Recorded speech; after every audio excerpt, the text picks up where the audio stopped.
Dan pemirsa, kita akan bergabung secara langsung di sidang korupsi timah atas terdakwa Helena Lim.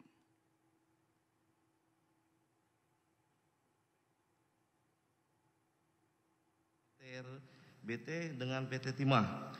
bahwa PT RBT didirikan pada tahun 2007 berdasarkan Akta Notaris nomor 15 tanggal 16 Juli 2007 tentang akta pendirian PT Refinet Bangkatin yang dibuat di hadapan Notaris Francisca Suci Setiawati, merupakan perusahaan satu bidang usahanya adalah bidang pertambangan. Dengan modal awal pendirian perusahaan adalah sebesar 200 juta rupiah dan modal yang disetor sebesar 50 juta rupiah. Dengan komposisi pemegang saham adalah Suparta 73%, Suryanto 17%, dan Fans Muller 10%, dengan susunan komisaris dan direksi sebagai berikut. Komisaris Anggreni, Direktur Utama Suparta, Business Development Reza Ardiansah, Departemen Operasional Agus Susanto, Kepala Teknik Tambang Raymond Fonesi.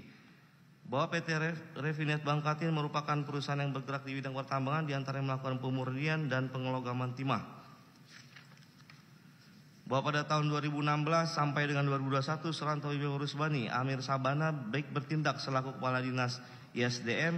Provinsi Kepulauan Bangka Belitung maupun PLT Kepala Dinas ISDM Provinsi Kepulauan Bangka Belitung memberikan persetujuan rencana kegiatan anggaran biaya atau RKAB PT Refinet Bangkatin. Padahal Suranto Wibowo Rusbani Amir Sabana mengetahui PT Refinet Bangkatin selain menambang di wilayah IUP PT Timah juga membeli biji timah ilegal dari penambang ilegal di wilayah IUP PT Timah. Bahwa pada tahun 2018 Menteri Energi dan Sumber Daya Mineral Republik Indonesia mengeluarkan Peraturan Nomor 11 Tahun 2018 tentang tanggal 19 Februari 2018 tentang tata cara pemberian wilayah, perizinan dan pelaporan pada kegiatan usaha pertambangan mineral dan batu bara, dan keputusan Menteri SDM RI nomor 1806 K30 2018 tanggal 30 April 2018 tentang pedoman pelaksanaan penyusunan evaluasi persetujuan rencana anggaran kerja biaya serta laporan pada kegiatan usaha pertambangan mineral dan batu bara yang mewajibkan setiap masing-masing perusahaan pertambangan dan perusahaan smelter yang mengajukan permohonan persetujuan RKAB harus memiliki competent person dari seluruh perusahaan pemurnian dan pengolahan smelter timah di Provinsi Kepulauan Bangka Belitung. Saat itu hanya PT Timah yang memiliki competent person, sehingga menyulitkan smelter-smelter swasta, diantaranya CV Penus Inti Perkasa, PT Stanindo Inti Perkasa, PT Tinindo Internusa, dan PT Sariwiguna Bina Sentosa melakukan penjualan logam timah dikarenakan smelter swasta tersebut memperoleh bahan baku biji timah dari penambang ilegal maupun kolektor biji timah ilegal di wilayah Provinsi Kepulauan Bangka Belitung.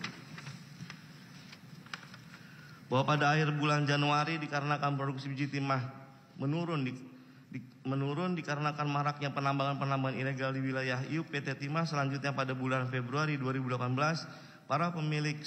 atau perwakilan smelter swasta menghadiri pertemuan dengan PT Timah di Hotel Novotel Pangkal Pinang yang dihadiri oleh Alwin Albar, Mukhtar Riza Palevi dengan para pemilik smelter lain, diantaranya Robert Indarto selaku pemilik PT Saribiguna Bina Sentosa, Tamron alias Aon selaku pemilik CV Penus Inti Perkasa, Suito Gunawan selaku beneficial owner PT Stanindo Inti Perkasa, Pandi Lingga selaku perwakilan PT Tinindo Internusa, dan Harfi Muis mewakili PT Refinet Bangkatin. Dalam pertemuan tersebut Alwin Albar dan Mukhtar Riza Palevi menyampaikan permasalahan PT Timah kepada para pemilik dan perwakilan smelter yang hadir, yaitu PT Timah memiliki wilayah IUP yang luas namun memiliki jumlah produksi timah yang sedikit, sehingga PT Timah meminta kepada pemilik smelter yang hadir tersebut untuk memberikan bagian biji timah sebesar 5% yang dihitung dari kuota ekspor smelter swasta ke PT Timah. Dikarenakan Alwin Arban dan Mokhtar Riza Palevi mengetahui bahwa biji timahnya bersumber dari penambangan ilegal di wilayah IUP PT Timah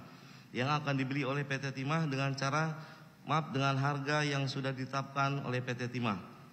Bahwa dalam pertemuan tersebut disepakati para pemilik smelter swasta yang akan menjual biji timahnya ke PT Timah sebanyak 5% yang dihitung dari ekspor yang dilakukan oleh smelter swasta dan